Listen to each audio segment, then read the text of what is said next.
তন্ময়দা বলছি এলইডিটা চালিয়েছি, এলইডিটা বন্ধ করে দিতে বলো।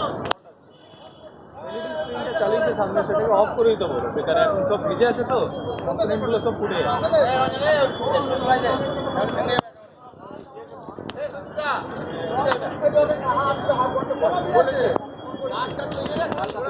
অল্প